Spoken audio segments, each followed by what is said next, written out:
শুধু টাকা রোজগারের ফিকি। দেশে থাইকা পারো, নলে বিদেশ গিয়া পারো, কোনো না কোনো ভাবে পয়সা রোজগার করো। টাকা রোজগার করলে মা বাপ খুশি, টাকা রোজগার না করলে মা অখুশি। খালাস। এরপরে ইমান আছে কিনা, ইসলাম আছে কিনা, নামাজ আছে কিনা, কোরআন আছে কিনা, আল্লাহ চিনি কিনা, হালাল হারাম কিনা, জায়েজ না জায়েজ না, এত কিছু আমার দরকার। ফুতেরে জিগায় না যে ফুত কামাই যে করতেছ কি হালাল কামাই করো না, না এত কিছুর দরকার কি?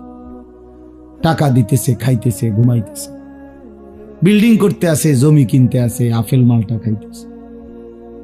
এক ছেলে আমারে নিজে বলছে, আমি সবার ব্যাপারে বলি না, এক ছেলে আমারে নিজে বলছে, হুজুর আমি একটা দেশের নাম বলছে, যেই দেশে আমার কর্মটা ছিল, চলে আসছে ওই দেশ থেকে।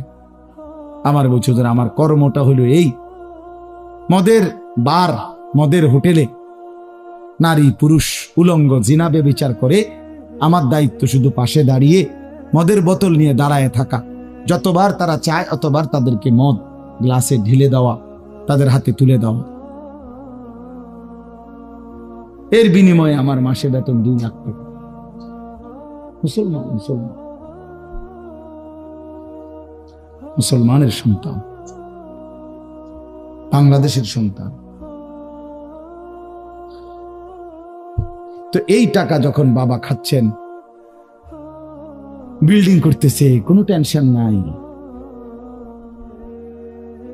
আমি আবারও বলছি, আমি সবার জন্য বলিনি, ওই বলছি দেখে অট্টা কইছি, কথা বুঝছেন? আমি তো নাম ঠিকানা বলি না। হে আত্মীয়তার আইয়ুহাল কাতি, আত্মীয়তার সম্পর্ক ছিন্নকারী ব্যক্তি, আসো। এই জন্য ভাইয়ের সাথে যুদ্ধ করছো, বোনের সম্পদ নষ্ট করছো, চাচারে সম্পত্তি দাও নাই, এই জন্য, এই দুনিয়ার জন্য নাও, এখন নাও, এখন যা লাগে নাও। এইভাবে প্রত্যেক নাফরমান পাপীকে, হে হারামখোর সুদ করে দিগা, এখানে টাকা যা লাগে নে, নে বাটপার, এখান থেকে টাকা নে, কি পরিমাণ টাকা দরকার ছিল নে। এইভাবে রাসূলুল্লাহ সাল্লাল্লাহু আলাইহি সাল্লাম বলেন, দুনিয়ার এই সম্পদগুলো কথা বলবে আর ডাকবে, ডাকলে মানুষ, আচ্ছা এটা তখন কেরম লিখবো? কথা বোঝেন নাই? এটি যখন কথা বলবে, ডাকাডাকি করবে, মানুষ কি বলবে? লোকেরা তো সবাই দাঁড়াইছে, মানুষও তো দাঁড়াইছে, তারারই তো ডাকতেছে, তো তারা কি বলবে? ওয়াকালাল ইনসানু মা লাহা, আল্লাহ নিজেই বলতেছে, লোকেরা তখন মানুষগুলো বলবে মা লাহা, এটা কি হলো? আরে এটা কি কারবার? এগুলো কথা বলে কেমনে? এগুলো কি কয়? এরা আমারে চিনলো কেমনে? আমি যে সিটার, আমি বাটফারে চিন্না লাগলো, ইন্নালিল্লাহ, একের পুরা ধরা, অনবিচার আচার কিছুই শুরু হয়েছে না, এখনই বেজ্জুতি, বাকিটা তো অবস্থা খারাপ। মানে অর্থাৎ মানুষগুলো অবাক হয়ে বলবে মা লাহা, কি হলো জমিনে, কি হলো এগুলোর, এরা এমন করছে কেন, এরা কথা বলছে কেন? আহ, আল্লাহ বলেন ইয়াউমাইদিন তুহাদ্দিসু আখবারাহা, আল্লাহ তাআলা বলেন, বান্দা হে কি দেখছো হবে? এই মাত্র দেখলা স্বর্ণ রূপ্য টাকা পয়সা কথা বলে, এখন না দেখবা আসল খেলাটা। ইয়াউমাইদিন তুহাদ্দিসু আখবারাহা, আল্লাহ বলেন এখন দেখবা সরাসরি এই হাসরের মাঠে তোমার সামনে, তোমার পায়ের নিচের জমিন, তোমার পুরা জিন্দেগির কথা, তোমার যত তথ্য, ভালো কিংবা মন্দ, নেক কিংবা গুনাহ, তোমার সমস্ত কিছু রাতের কিংবা দিনের, একাকী কিংবা প্রকাশ্যের, গোপন কিংবা আড়ালের, আল্লাহর কসম জমিন সবটা এখন তোমার সামনে বলে দিবে। ইয়াউমাইদিন তুহাদ্দিসু আখবারাহা, রব্বুল আলামিন বলেন জমিন সবটা কথা বলে দিবে, ভালোটাও মন্দটাও, আলোটাও অন্ধকারেটাও, একাকীও অন্ধকারেও, প্রকাশ্যেও সবার মাঝেও, সব বলে দিবে। রাতের চুরি বলে দিবে, রাতের তাহাজ্জুদটাও বলে দিবে, মদের আড্ডার কথাও বলে দিবে, জুয়ার আড্ডার কথাও বলে দিবে। সারা রাত যুবক উলঙ্গ ছবি দেখেছ, আল্লাহর কসম সেটাও বলবে। যে যুবক মালিকের সেজদা দিয়েছে সেটাও বলবে। তাহাজ্জুদও শোনাবে, আবার সবার সাথে যে জামাতে নামাজ পড়েছে এটাও বলবে। সব কিছু বলে দিবে, সব কিছু বলে দিবে। আল্লাহ বলেন, যদি মানুষ ভাবতে চাও জমিন কিভাবে কথা বলে, স্বর্ণরৌপ্য কিভাবে কথা বলে, আল্লাহ বলেন বিআন্না রাব্বাকা আওহা লাহা, আল্লাহ তাআলা আদেশ করেছেন বলেই কথা বলে। আল্লাহ বললে, হুকুম করিলে আল্লাহর গোটা কায়নাত, গোটা সৃষ্টি জগৎটাই কথা বলে। ওয়াশাহিদা আলাইহিম সামউহুম ওয়া আবসারুহুম ওয়া জুলুদুহুম বিমা কানু ইয়ামালুন। আল্লাহ বলে, হাসরের ময়দানে বান্দা, তোমার কান, তোমার চোখ, তোমার সারা দেহের চামড়া, জুলুদুহুম, তোমার সারা দেহের চামড়া, হাসরের ময়দানে তোমার পুরা জিন্দেগির কর্মকাণ্ড বলে দিবে। চামড়াগুলো বলবে, চামড়া, মানুষের শাহওয়াত চামড়া। এই জন্য সমস্ত যৌনতার ঘটনা, অসভ্যতার ঘটনা শরীরের চামড়া বলে দিবে। মানুষের শাহওয়াত চামড়া। কথা বুঝছেন কি? হ্যাঁ, চরমে চামড়ার মধ্যে শাহওয়াত, কামনা, বাসনা, যৌন চাহিদা। এই জন্য যত লোক দেখবেন বিভিন্ন হসপিটালে, যত ডাক্তার চর্মরোগের ডাক্তার, তত লোক যৌন রোগেরও ডাক্তার। হ্যাঁ হ্যাঁ, চর্ম ও যৌন রোগ বিশেষজ্ঞ। এটা একই বিষয়, একই চ্যাপ্টার। চামড়া মানে আল্লাহ তাআলা বলেন, তোমার চামড়া বলে দিবে কত রাত, কত দিন নারীর প্রতি অবৈধ আগ্রহ, অস্থিরতার, বেহায়াপনার, অসভ্যতা করেছিলে।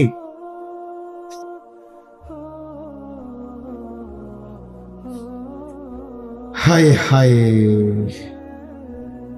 এজন্য নওজোয়ান ছেলে, তোমরা সবাই ভাই কষ্ট করে বসো। যে যে পাশে দাঁড়িয়ে আছো, আল্লাহর ওয়াস্তে বসো। কষ্ট হলেও বসো ভাই, বসে শুনলে বরকত হবে। মোবাইলটা হাতের যাদের, এটা বন্ধ করে দাও। হাতে ধরা যেই মোবাইলগুলো, এগুলো বন্ধ করে দাও ভাই, এগুলো নামায় ফেলো। আমাদের চেহারার দিকে তাকাইয়া আল্লাহর কথা মনোযোগ দিয়ে শুনলে লাভ হবে। আসলে বাস্তবতা হলো, প্রতিটা আয়োজন কষ্টের আয়োজন। এক একটা মাহফিলের মধ্যে অনেক মেহনত করতে হয়। 2 টাকা, 10 টাকা, 20 টাকা, 50 টাকা একত্র করেই এরপর একটা মাহফিল। এক মুঠে কেউ টাকা দেয় না, অনেক জনের কাছ থেকে বারবার গিয়ে কষ্ট করে নিয়ে সবাই মিলে মিশে একটা মাহফিল। প্যান্ডেল, মাইক, পোস্টার, হ্যান্ডবিল, বক্তা, দাওয়াত দেওয়া, ঠিকমতো আসা, মেহমানদারি, আপ্যায়ন, সব মিলাইয়া অনেক কিছু, অনেক কাজ থাকে, অনেক পেরেশান। আমার মাদ্রাসায় আগামী 14ই ডিসেম্বর মাহফিল। তো গত 1 মাস থেকেই এই পরিকল্পনা, এটা হবে কোথায়, ওইটা হবে কোথায়, বক্তা বসবে কোথায়, শ্রোতা বসবে কোথায়, প্যান্ডেল হইলে কোন দিক দিয়া, এই কত কিছু যে লিখছি আমরা। তো এতে বোঝা যায় যে অনেক কিছু। এই সবটুকু কষ্ট করে যদি শুধু কেবল আসলাম আর গেলাম, কিছুই শুনলাম না, বুঝলাম না, কিছু গ্রহণ করলাম না, তো কি লাভ হলো ভাই? এই কষ্টের এই ইন্তেজামের মধ্যে ফায়দা কি? এই জুয়েল ওর কথা বারবার আমার কাছে বলছে। মাঝখানে আমি গত বছরে খুব সম্ভব ডেট দিতে পারি না, তো আবদার ছিল, আমি এবছর বলছিলাম যে ডেট মিলাই দেব, তো দেওয়া হয়েছে। আসলে সবাইরই ব্যস্ততা, সবাই কষ্ট করেই ইন্তজাম করতে হয়েছে। এই জন্য আমি অনুরোধ করি, সময় আমরা ছেলেরা, তোমরাও ভাই বসো। ভাই ওই ছেলে বসো না বাবা, এনে বসো, বসো। এই ছেলেরা তোমরাও বসো ভাই, যে কদ্দুরই শুনো, অসুবিধা নাই, যতক্ষণই শুনো। ফ্যান্ট যদি বেশি সিফা হয় তো সোজাই আসো, বসো না। অনেকের ফ্যান্টে সমস্যা, এটা এত সিফা যে গোলামের প্যান্ট ফিন্দাই দিছে, এই জন্য এটা দিয়ে বসতে পারে। এটা জানুন না? না, এটা ঐতিহাসিক তথ্য, মানে দুষ্টামি না। যাদের প্যান্ট সিফা, এটা হলো গোলামের পোশাক, মানে কৃতদাসের পোশাক।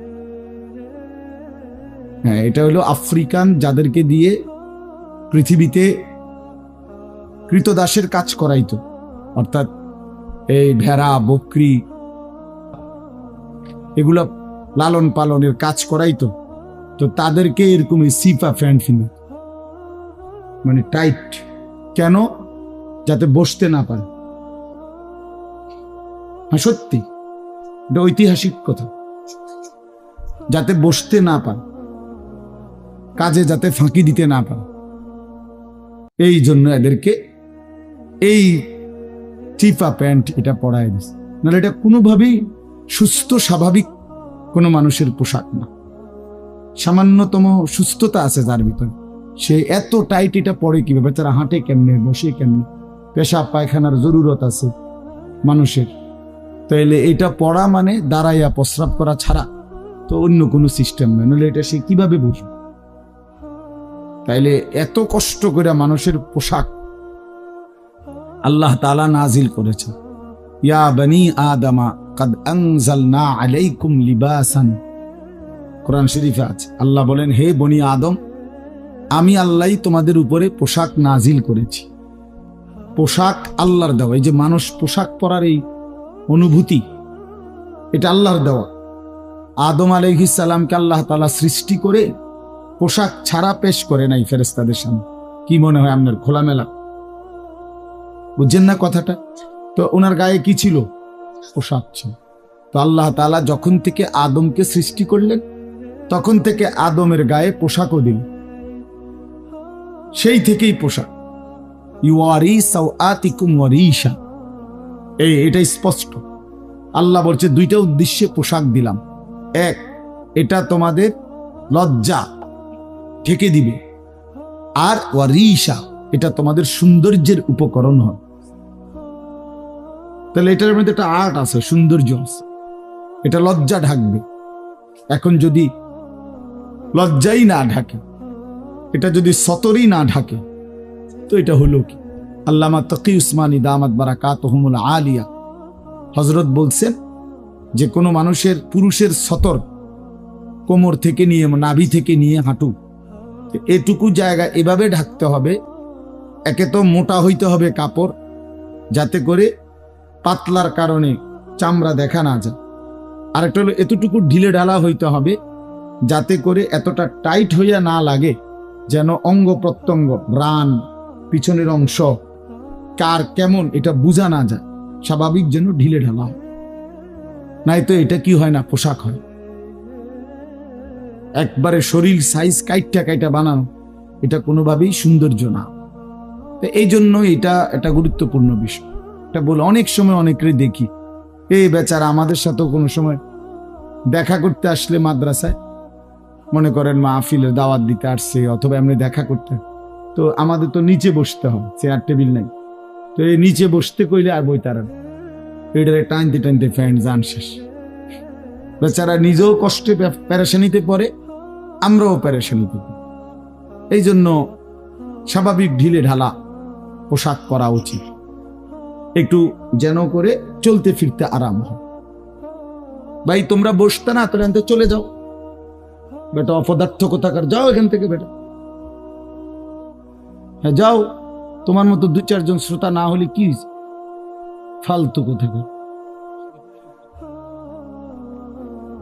এতবার বললাম, এটা বসতে ক্ষতি কি? আল্লাহর কথা বসে শুনতে হয়। এটা এতবার একটা কথা বলতেছি, এটা যদি গুরুত্ব না হয় তো এটা কি হলো বলেন? আল্লাহর কথা বসে শুনতে হয়, এটা তো একটা সার্কাস না। কি বলেন, এটা কি একটা সার্কাস? তাইলে কোরআন শরীফে আছে এটা। মুসা আলাইহিস সালামকে আল্লাহ তাআলা তুর পাহাড়ে জুতা খুলতে বললেন কেন? জুতা খুলে বসবার জন্য। আল্লাহর কথা বসে শুনতে হয়, জুতা খুলে শুনতে হয়, তাইলে নিজের মধ্যে পরিবর্তন আসে। আদব ছাড়া ইলম হয় না। কোরআন সুন্নাহর যে জ্ঞান, এই জ্ঞানের জন্য আদব জরুরি। অন্য পড়ার জন্য এটা এতটা জরুরি। বাংলা, অঙ্ক, ইংরেজি, পদার্থ, জীববিজ্ঞান পড়ার জন্য পেশাব করে ফানি লন লাগে না, বুঝেন না? দাঁড়াইয়া বসুক, বসে পড়ুক, বসে পেশাব করুক, এতে কোনো অসুবিধা নেই। কিন্তু আল্লাহর কোরআন পড়বার জন্য, রাসূলুল্লাহ সাল্লাল্লাহু আলাইহি সাল্লামের সুন্নাহ পড়বার জন্য প্রস্রাব করে ঢিলা নিতে হয়, টয়লেট পেপার ব্যবহার করতে হয়, পানি পবিত্র হইতে হয়। হ্যাঁ আসো আব্দুর রহমান, তুমি এনে আও। না না না, এখানে আসো। তো এই জন্য এটা জরুরি বিষয় আমাদের কোরআন এবং সুন্নার এলেমের জন্য। আপনার আদব জরুরি, আখলাক জরুরি, তহারাত জরুরি। এই যে এখন এখানে একটা, এটা আপনাদের এটা শুধু একটা মহরানা, বরং এখানেও তো কোরআন সুন্নার এলম বলার জন্যই ওলামায়ে কেরাম আপনাদেরকে বসাইছে, ঠিক না? তো তাইলে আদব জরুরি। মাওলানা ইয়াহিয়া বয়ান করতেছিলেন, হ্যাঁ আল্লাহ তাআলা, আমি যেটুকু আইসা মাত্র শুনলাম, আল্লাহ তাআলা হাসরের ময়দানে এক কদম পাও বাড়াইতে দিবেন, জিন্দেগির প্রতি ইঞ্চির হিসাব হবে। আন উমরিহি ফিমা আফনাহু, পুরা হায়াত বান্দা কোথায় ব্যয় করেছো বলো আমাকে, আমার দেওয়া হায়াত। ওয়া আন শাবাবিহি ফিমা আবলাহু, শুধু যৌবনটা কোথায় ব্যয় করেছো সেটা আমাকে আলাদা বলো। ওয়া আন মালিহি মিন আইনা ইকতাসাবাহু ওয়া ফিমা আনফাকাহু, প্রতিটি টাকার ব্যাপারে হিসাব দাও দুইটা। এক, টাকাটা কামাই করছো কেমনে, ব্যয় করেছো কোথায়। ওয়া মাদা আমিলা ফিমা আলিমা, যা যা শিখেছিলা, জেনেছিলে, শুনেছিলে, তা কি পরিমাণ আমল করেছো সেটা বল, সেটা বল। এই জন্য এই বিষয়গুলো জরুরি। বাবা রাসূলুল্লাহ সাল্লাল্লাহু আলাইহি সাল্লাম বলেন, এগুলো উত্তর না দিয়ে কোনো মানব সন্তান হাসরের ময়দানে এক কদম সামনে যাইতে পারবে না, এক কদম সামনে যাইতে। কোরআনুল কারীমের মধ্যে আছে, আল্লাহ তাআলা বলেন, ফাওয়ারাব্বিকা লানাসআলান্নাহুম আজমাইন আম্মা কানু ইয়ামালুন। আল্লাহ তাআলা বলেন, আমার কসম, মানে আল্লাহর কসম, আল্লাহ নিজের কসম করে বললেন, আমি অবশ্যই তোমাদেরকে জিজ্ঞেস করব, অবশ্যই অবশ্যই সকলকে, আজমাইন, সকলকেই আমি আল্লাহ জিজ্ঞেস করব, আম্মা কানু ইয়ামালুন, দুনিয়ার হায়াতে যা তোমরা করেছিলে। এই জন্য আল্লাহ তাআলার আড়াল হওয়ার কোনো সুযোগ নেই, হিসাবের বাইরে আমরা কেউ না। আল্লাহ তাআলা বলেন, সুম্মা লাতুসআলুন্না ইয়াওমা ইদিন আনিন নাঈম। আল্লাহ তাআলা বলেন, ওই বাবা, আরে কি প্লাস্টিক না, কথা বলো কেন? আল্লাহ তাআলা বলেন, আমার দেয়া প্রতিটি নিয়ামত সম্পর্কে অবশ্যই আমি তোমাদেরকে জিজ্ঞেস করব, প্রতিটা নিয়ামত। হাদিসের মধ্যে আছে, আল্লাহ তাআলা জিজ্ঞেস করবেন, নবী সাল্লাল্লাহু আলাইহি সাল্লাম বলেছেন, আল্লাহ জিজ্ঞেস করবেন, আলাম নুসিহ জিসমাক, বান্দা আমি মোট এতদিন তোমার শরীর সুস্থ রাখি নাই, সেইটুকু শুকর কি আদায় করেছো বলো। অনুরভিকা মিনাল মা, আমি কি তোমাকে প্রতিবার তৃষ্ণার্ত অবস্থায় পানি পান করিয়ে তোমার তৃষ্ণা নিবারণ করি নাই? যতবার পানি পান করছো, তো এরপরে আমার কি শুকর আদায় করছো বলো বান। আহা বদনসিব মুসলমান তো আলহামদুলিল্লাহ বলতো জানেন, পানি পান করে সেটা যে একবার আলহামদুলিল্লাহ বলবে, এটুকু তো জান, এটুকু তো জান। তাইলে এই জন্য বললাম, আমরা কিন্তু প্রত্যেকেই আমাদের হায়াত, ইয়াহিয়ার ওই কথা থেকে আমি বললাম, আমাদেরকে উত্তর দিতে হবে। ওয়াকিফুহুম ইন্নাহুম মাসউলুন। আল্লাহ তাআলা বলেন, হাসরের ময়দানে ফেরেশতাদেরকে বলবেন, আমার বান্দাদেরকে দাঁড় করাও, তাদেরকে এখন জিজ্ঞেস করা হবে একজন একজন করে। ওয়াকুল্লুহুম আতিহি ইয়াউমাল কিয়ামাতি ফারদান। আল্লাহ বলেন, সকলকে আমি আল্লাহর সামনে আসতে হবে একজন একজন। ফারদান অর্থ ওয়াহিদান, একজন একজন আমার সামনে এসে দাঁড়ান, আমার সামনে তুমি একাকী উত্তর দিবে, কোনো দুভাষী থাকবে না, একাকী উত্তর দিবে। এজন্য বাপ আমার, এটা জরুরি বিষয়, আমাদের জন্য জরুরি বিষয়। আমরা যেন আমাদের জিন্দেগির কদর করি। ছেলেরা তোমাদেরকেও বলি, ভাই হায়াত এই শুধু শুধু কাটাইয়ার মধ্যে কোনো ফায়দা নেই। বুট খাইতে খাইতে নষ্ট করে দিলা জীবন, সামান্য মোবাইলের জন্য জীবন। একটা মোবাইলের আর কতই দাম, 12, 14, 18 হাজার টাকা। তো এই সামান্য টাকার একটা মোবাইল, এর জন্য এত সুন্দর হায়াত শেষ করে দাও, এটা ঠিক না। বন্ধুদের আড্ডায় 5 ঘন্টা 6 ঘন্টা জীবন শেষ করে দিলেন। আল্লাহ আমাদেরকে বুঝ দান করেন।